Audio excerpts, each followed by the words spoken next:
Oscars Friday night is underway. 2 days away. Finally. Can you believe this? 1 year. We are finally at the finish line.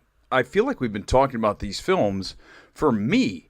I've been talking about these films since back in, last year, a year ago. Because my award site, Awards Ace, which I'm going to pop up in a second, I have those films ready to go the night of the Oscars, the next year's films. So right now, I've got Oscars 2023 ready to roll on Sunday night, but we got to finish up this year. We've got to talk about Best Picture, and we also will go back into Best Actress. A lot of people still wondering who's going to win that.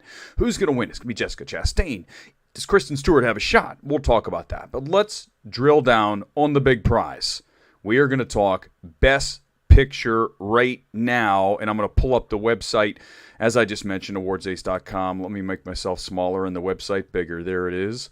I am going to show you where our standings are for Best Picture. As we look at our front runner, it is CODA. And you're asking, why is CODA the front runner? If you have not been paying attention, let's go over why it is in the number one slot. Because it just won PGA, the Producers Guild Awards. It won that. It won SAG Ensemble. And it did not, and it also won WGA. I got to update that. There's that. Got to get that done. And Critics' Choice and Golden Globes, it didn't win, but Power of the Dog has DGA, BAFTA, Critics' Choice, and Golden Globes. So it is really a split right now at the top, right? It's either CODA or it is Power of the Dog. That is really where it comes down to. Now, if you're going to ask me, are there other films in the mix? Of course there are. King Richard is there. I do believe also Belfast is very much in play. Don't look up as much as some people do not want to see that happen. It's there. And then we have Dune and West Side Story. I think beyond that, Drive My Car, Licorice Pizza, and also Nightmare Alley do not have a shot. It's not going to happen. Now, here's how it works with the preferential ballot. Let's talk about it. So the preferential ballot goes like this. You have all 10 films, and they collect all the votes. And they have, let's say, a pile of votes up to number ones. So you take all of your piles of votes for each film. So let's say that CODA has 30% of the number one votes. And then we have, say, let's go Power of the Dog at 29% of the first place votes. On and on and on. What you're going to do is you're going to find the film that has the least amount of first place votes. And then, this is where it gets tricky. Now, let me walk you through this. So we have our piles of votes, right? And we have to determine which film has the least number of number one votes. And when we get that, and I'm assuming it's Nightmare Alley. So let's say it's Nightmare Alley. It has the least number of number one votes. At that point, we're going to take all of those votes from Nightmare Alley. And you're going to look on the preferential ballot, which is listed your favorite films 1 through 10. So in this case, Nightmare Alley would have been number 1, right? What's number 2? Whatever's number 2 on all those Nightmare Alley ballots, those number 2 votes are going to go to the number 1. So you're going to take, let's say number 2 on a Nightmare Alley ballot was CODA. CODA gets that ballot now. They move all that ballot over to the CODA pile. So they keep doing this over and over until a film reaches 50% or higher. And once that happens, then you have your winner for Best Picture. It sometimes can be very quick. Imagine if there's one film that gets all the number 1 votes, or at least has a huge percentage right off the bat. It's over. That's probably not going to happen because this year we have so many great films. There's going to be people with Dune at the top, people with Power of the Dog, people with CODA, people with Belfast, and on, King Richard. And what's going to happen is you're going to have this process that goes over and over and over until we get to that number 1 film. So I think right now, really, when you look at it, you're looking at CODA in the number 1 slot because it has PGA, which is a preferential ballot. Okay, just won that a week ago, which is right in the middle of Oscar voting. And then you have SAG. And really, when you look at who are the largest number of people in the Academy, it is actors and producers. And it has wins with actors and producers. That is why CODA is in the number 1 slot. Is it a lock? No. Netflix has made sure that Power of the Dog is right there. But again, with DGA and BAFTA, then you're just a smidge below. Okay, and I don't think Power of the Dog is going to do as well on a preferential ballot. That is my take on how this is going to go. So I think right now it's CODA number 1, Power of the Dog 2, and then we've got Belfast. Even Don't Look Up's in there. King Richard, Dune, West Side Story, but everything beyond that is not going to happen. Let's get to some comments, and we'll drill down a little bit further on this. But right now, if you told me that CODA was going to win, right? CODA's going to win Best Picture. I've said this repeatedly. I can't believe this is where we're at. This is a film they purchased at Sundance back in January or February of last year. And they carried it all the way through, released it in August, and then it's still here. It's here with this groundswell of support, very much like a Parasite, which at the end came on strong. As you know, it won SAG, and then all of a sudden, boom, it wins, and it takes home Oscar Best Picture. Kind of like that. I don't think it's quite as strong. Obviously, that was a whole once-in-a-generation thing, what we saw with Parasite. But CODA is similar, has similar traits to that. Scott Kernan. Passion drives the win on the preferential ballot, and that is what CODA has. Yeah, I agree with that over Power of the Dog, because CODA, the people who love CODA really seem to enjoy, it's one of those films that's going to do really well on a preferential ballot, okay, because no one's going to have that at the number 10 spot. It's going to be a film that most people really enjoy or at least admire. So it's going to be in that top 5. And then everything below that is where you're going to see some films that are way more polarizing, such as Nightmare Alley. As much as I love it, a lot of people don't. It's dark. They don't enjoy the movie as much. That's going to fall further down. Drive My Car. Let's face facts. It's a 3-hour movie. There's a lot of voters that probably didn't get around to it. Okay, it gets the nomination, but that's going to probably drop down on a preferential ballot because someone who hasn't seen it is going to have a hard time putting that in the top if you haven't seen it. I mean, you're just going to be honest, I think, at the end of the day.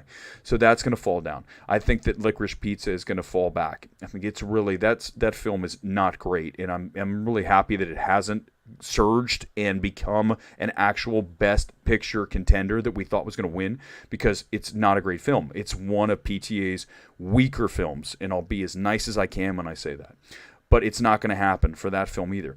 So when you take those films out of contention, you're really looking at CODA, Power of the Dog, King Richard, Dune, Don't Look Up, and West Side Story. Those are the films that have a shot. Okay, the other 3 are out. Drive My Car out, Nightmare Alley out, and Licorice Pizza. Not happening. Those 3 you can remove. So we're really at 7. In fact, I really think they should do this right off the bat on Sunday. If you want to retool this show, you say we are going to get rid of 3 films. I say get rid of 5. Let's just say 3.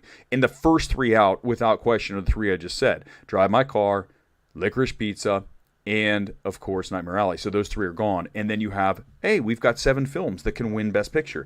It makes it more interesting, like Survivor. We just keep removing a film every few minutes. There it goes. There's another one. So I think that CODA, even though, Scott, listen, I'm not going to say everyone is super passionate about CODA. I think people like the movie. I don't know if they're not nearly as passionate as they were with Parasite. Parasite was, again, a very unique phenomenon. You do not see that often where a film people just loved. The stars loved that film. Brad Pitt went over during the SAG Awards to go talk to the entire table, or with the governor's luncheon. He went up and talked to all the actors. Brad Pitt saying, I love this movie. And this is when it was really kind of gathering thing. I haven't seen that quite as much with CODA. Parasite is very unique. But that said, it's not going to perform bad on a preferential ballot. It's going to perform well. Therefore, it's going to be closer to the top. Let's bring in Gingy. For me, that's a great question. 2 of my favorite films this year are King Richard and Nightmare Alley, along with Dune. If I had to pick one, it's Dune. Okay, that's my number 1 film of 2021. It's no contest to me from a filmmaking aspect. Absolutely. Now, a lot of people say it's half a film. Fine, you can say that, but it's still a rewarding film, and the filmmaking is at a level that is superior to most of these films. But Nightmare Alley is right there too. Production design is amazing in that film. I love the script. I love what Guillermo did to it. And listen, when you're talking about Del Toro, you're talking about one of the best directors working in the space today, along with Denis. So you've got 2 of the best directors, and these are 2 of my favorite films. I'm always going to love a very strongly directed film. Every single time.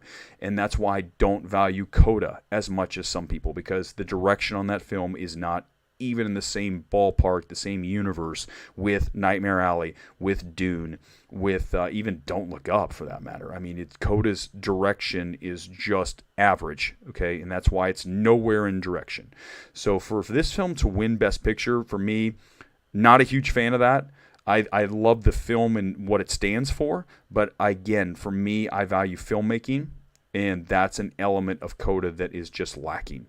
King Richard, on the other hand, people will say that's a weaker film, similar to CODA, but I disagree. If you go watch King Richard, it's just elevated direction, just plus direction, okay? Not plus direction, but at least plus direction. And when you watch it, you see a film that really works in what it's trying to do. And ultimately, you're going to all these films work in what they're trying to do. But when direction is a huge component of why it works, as in the case of Dune, Nightmare Alley, King Richard, Don't Look Up. These are all films that I think the direction really works.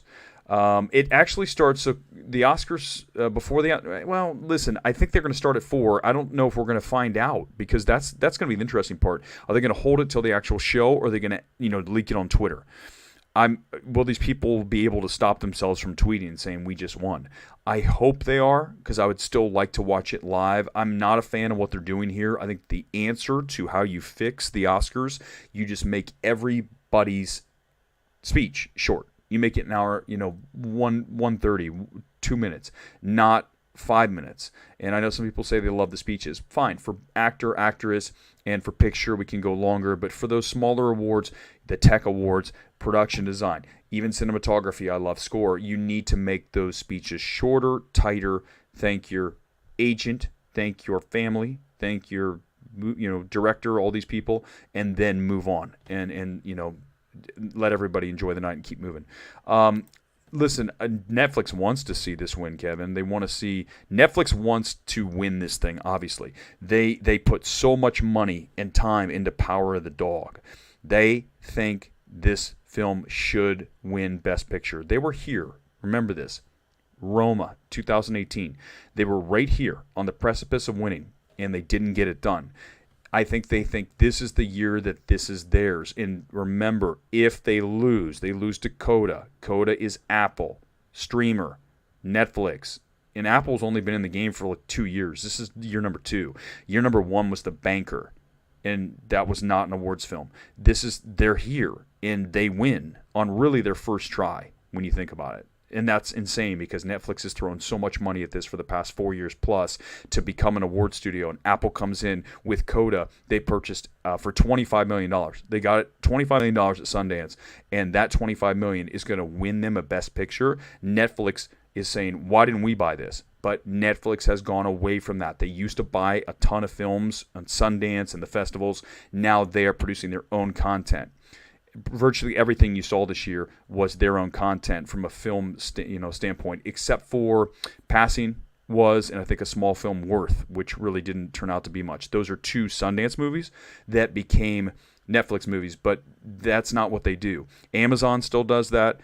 Apple does that. They go and buy movies. And look, they bought the one for $25 million. At the time, people were like, that's ridiculous. $25 million is a lot of money for this really small indie. But it's not about the money. They saw potential in awards. And if it wins Best Picture, it puts them on the map for next year. Killers of the Flower Moon, Scorsese. That is an Apple film. So you're instantly on the map, and you're pissing off Netflix, like major piss off. So, yeah, I imagine maybe they did say they announced it on Twitter. I mean, at this point, I'm telling you guys, I'm kind of burnt on awards, even though we're doing this and we're powering through the power of the live stream as we finish. But here's the thing, is that I don't even know if they're going to announce it on Twitter. That would not be how I'd do it. I would still save it for the actual broadcast and do it right before the break and do it semi-lot, something. Just don't let it out. Don't let the cat out of the proverbial bag. Keep it. And then let us know as it happens. But, the way things work in the Twitter world now, everyone's there and they just want to put it out there and get the information, the traction, and get people to watch the show. But if you let people know who won in the pregame, then why are you going to watch it when it actually happens on ABC at 5 o'clock, my time, 8 o'clock if you're in the East Coast? Let's see here. Let's go to another one. If I already covered this, where the possible words Power of the Dog can actually win. Well, director is absolutely number one. Screenplay, adapted screenplay is there as well, but so is CODA there. And right now, CODA is the favorite.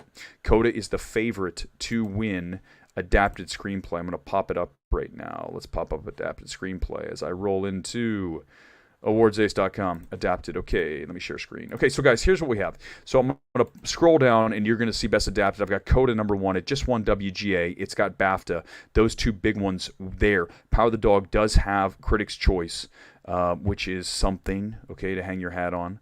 But really, it's CODA. So you're asking me Power of the Dog. So Power of the Dog is pretty much, I would say, CODA is going to win adapted. So that would be only director. I think Jane is going to win director. So that's one. Let me go through the rest of my categories, and I can tell you right now for sure if Power of the Dog will go beyond one. Cinematography, it has a very good shot. It is between Dune and it's between Power of the Dog there. So it's Dune, I believe, that's going to get the win with Greg Fraser. But don't forget that Ari's right there, female cinematographer for Power of the Dog, and people want Ari Wegner to win at some point. This could be her year, but I still think it's Dune. So that is only still one for direction. As I continue down the line, visual effects, that's a no. Best editing, right now I do have Power of the Dog right there, King Richard, Dune, and Don't Look Up. I think it's between Power of the Dog, King Richard, and Dune in editing. Whoever wins editing, that's always a good sign to see what's going to happen for picture. But right now, a lot of people think that King Richard's going to win. It won ACE, the Editors Guild, but Power of the Dog's right there. I have it still as the champion, but it's really a toss-up between Power of the Dog, King Richard, and Dune. So we'll say Power of the Dog's got a shot there for sure. And then we will continue. We're running out of time here. We're running out of production design, but we all know production design is going to Dune, so that's not happening for Power of the Dog. Best sound is going to Dune, so that's not going to happen for Power of the Dog. So Dune is really keeping Power of the Dog out of all of this. Costume, obviously it's not happening there, did not receive a nomination. As we continue through, and really that's it. So I think at the end of the day, it really could end up being Power of the Dog with one for director, for Jane. That's it. Imagine if she loses, though. Imagine if Jane loses director to Spielberg. That's probably the one, or even Kenneth Branagh. I talked about this the other day on the stream. Kenneth Branagh is so likable. I was at a party a few days ago, a week ago, with the whole Belfast crew, and he's walking around, and he is the most relatable, coolest guy that you could come across. I mean, it's like Kenneth Branagh, and he's just a regular dude, and that goes a long way in Hollywood. They go out to the parties, they meet everybody, and people go, I really like Kenneth Branagh. Let's vote for him for director. And also what happened at Critics' Choice when she was talking about the Williams sisters, that joke / just nightmare of a situation for Netflix and for her. So she had it in the bag. Because of that, it's a little more open. I still think Jane wins. It'll be interesting to hear how that speech goes. Will she address what happened at Critics' Choice during the speech? I talked about that last night with somebody. We were out, and I said, I think she's going to. It'll be weird, but really quick. Say something like, I'm going to make sure not to say something stupid this time, and then keep going. So that's going to be interesting to see how that handles. But right now, yeah, Power of the Dog looks like just director is what I would say. If it wins picture, obviously, then we have those two. And editing. So those are your three that you're really looking at. And I think adapted screenplay's there, but I think it's going to be CODA. So Netflix is not going to be happy. We talked about this last stream, that The Irishman had 7 billion nominations, and it got 0 wins, right? They're used to all these nominations and no wins. Netflix wants to win. They want to take the Oscar and put it in their lobby down on Sunset. I've been through that lobby. They have a few Oscars there, actually. They have Roma, International, but they really want to just pile it full of Oscars, and they really want a Best Picture, because ultimately when you have a Best Picture, then you can say, hey, we are the studio that has arrived. We are a Best Picture studio, and I know they want it bad, and they will be super pissed, to be as straight as I can, if Apple wins and they lose. That's not going to sit well with the folks down there at Netflix. So it's really going to be tight on Sunday. When you look at the preferential ballot, I think it absolutely right now favors CODA. But that said, nothing will surprise me on Sunday. I told you there's at least 7 films that have a shot. 7. 3 do not. 7 films have a shot on Sunday. Let's talk about Best Actress because, there's a lot. That's another one of these categories that is so up in the air. A number of these categories are done. Put them to bed. Best Actress is not that case. So let's pull up Best Actress, and I will show you who I have number 1 on awardsace.com, your Oscars headquarters. And here we go. So we've got Jessica Chastain, Eyes of Tammy Faye in the number 1 slot because she has SAG and she has Critics' Choice. So when you have those 2 big ones, especially SAG, that is a major precursor. And when you have that in your bag, then it's hard to say Jessica Chastain is not going to win this. So I'm going to take Chastain at the top. And in second, I have Penelope Cruz surging. It feels like momentum is coming on for this film, Parallel Mothers. It's played really well on the west side of L.A. at the Landmark, which is a theater that a lot of Oscar voters go to. These are little things you got to pay attention to. And the Oscar odds, the Vegas odds for Best Actress have now gone almost to Penelope Cruz to win. And if that happens, that's a major surge. I mean, you're talking about somebody who really no one thought would even be nominated. I mean, not that she wasn't worthy, but it was just one of these things that was just like, it's not going to happen. And then she's right on the cusp of winning this. So I still think it's Chastain. That's who you put your money on. Kristen Stewart would love nothing more than to see her win. I don't think Spencer has enough love in the Academy for that to happen, but we all know she's very worthy and really should be the winner of Best Actress. She's our Best Actress, right? Those of us who watch films, every single film that I saw this year, every single performance by an actress, Kristen Stewart is number 1 for me. It's no contest. And the fact that she's not going to win, and I enjoyed Parallel Mothers, but Spencer's a better film to me, and the performance is stronger. It's a more difficult performance for me. She's playing Lady Diana. That's so hard. I mean, to play anybody who's obviously a real-life character, that's never an easy task. And she gets it done, and she does it, we believe that you're watching her. She becomes the character. And when that happens, I believe that's an Oscar-winning performance. And I also do agree that Jessica Chastain does a really great job as Tammy Faye Baker. I think that's another one that she gets lost in the role. So either one of them wins, I'm good with it. So right now it's Chastain, though I have winning this. But listen, guys, we'll do another one of these coming up on Saturday. Last minute, we're almost there. Finish line's here. I'm excited. I'm sure you are as well. I'm ready to roll with Oscars 2023. In fact, I've got all the pages ready to go on Awards Ace on Oscars night, and we got to talk about all those films, and we'll do so. But we got to put this to bed first. Thank you. Like, subscribe, all that stuff. We'll talk again tomorrow on the eve of the Oscars. Enjoy the rest of your Friday night.